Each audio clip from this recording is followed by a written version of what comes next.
Hi. Just want to do a video on the issue about loving the world.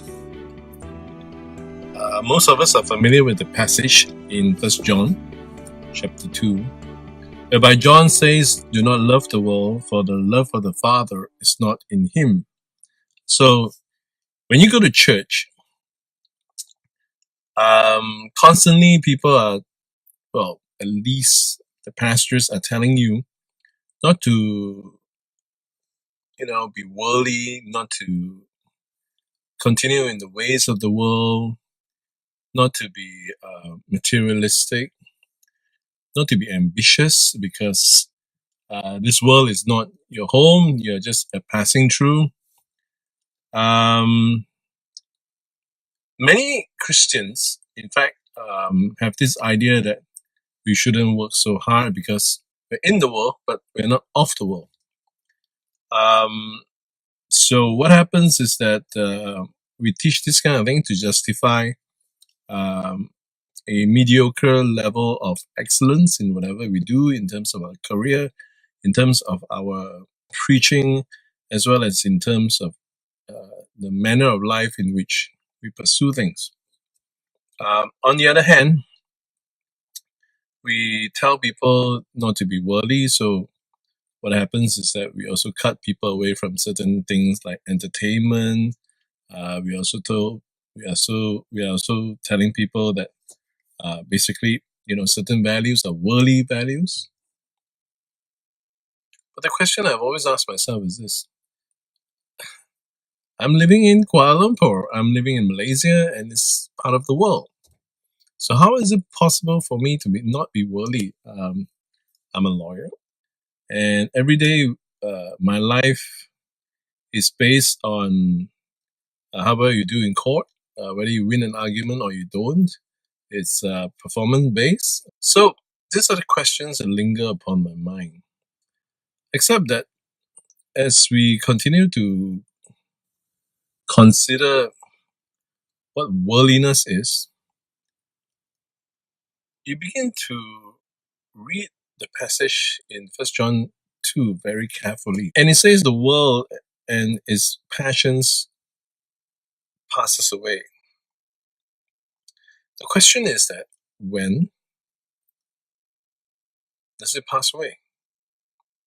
So when you read 1 John chapter 2:17, you think it stops there.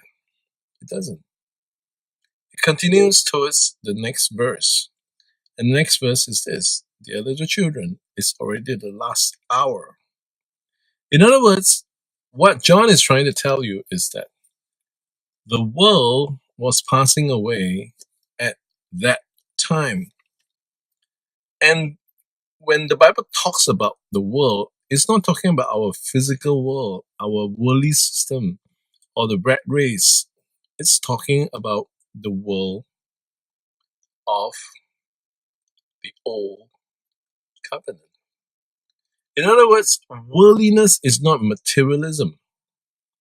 Worldliness is actually going back to the law. And Paul speaks about this. Remember, he told us not to be married. If you are single, do not seek to be married. And if you are married, do not seek to be divorced.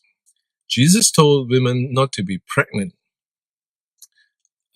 So we have a lot of teachers who come and tell us today that the world is coming to an end now, and therefore you shouldn't get married.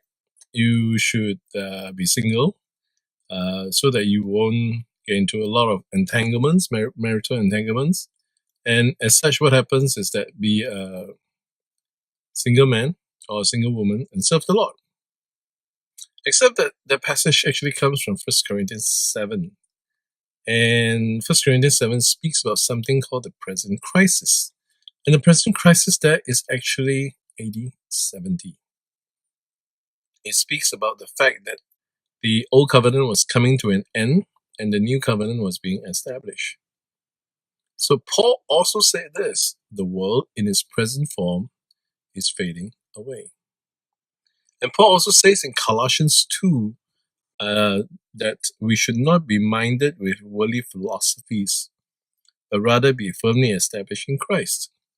So you begin to understand the concept of worldliness, which is taught in the Bible, has nothing to do with what the church is telling you today, which is don't make so much money, which is basically, don't be greedy, which is don't be materialistic, and don't have, don't put your trust in possessions and things like that. It has nothing to do with that. Because the concept of worldliness is this.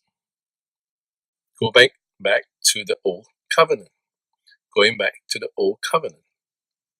That is worldliness in the Bible. That is worldliness in the Bible. It has nothing to do with what you earn, what car you drive, and all those things. Of course, I'm not asking you to show off, to be fake rich. Because real rich people, you realize, they just drive very humble cars and they dress very humbly. So, what is worldliness in the scriptures? It's going back to the old covenant world. The reason why I say this is because I want you to realize that when the Bible talks about new creation, it's talking about a creation after the law has passed us away. It's a creation based on grace. It's a creation based on the finished work of Jesus Christ on the cross. So, when you read your scriptures, remember something, okay? When you read 1 John 2 especially, when he talks about how the world will disappear, how you shouldn't love the world, that world is no longer in existence today. You are freed from that world. You are in the new world now. So make your life pleasurable on this earth. Enjoy it. Live it to your fullest. And have great joy in it. Right? Cheers. Bye.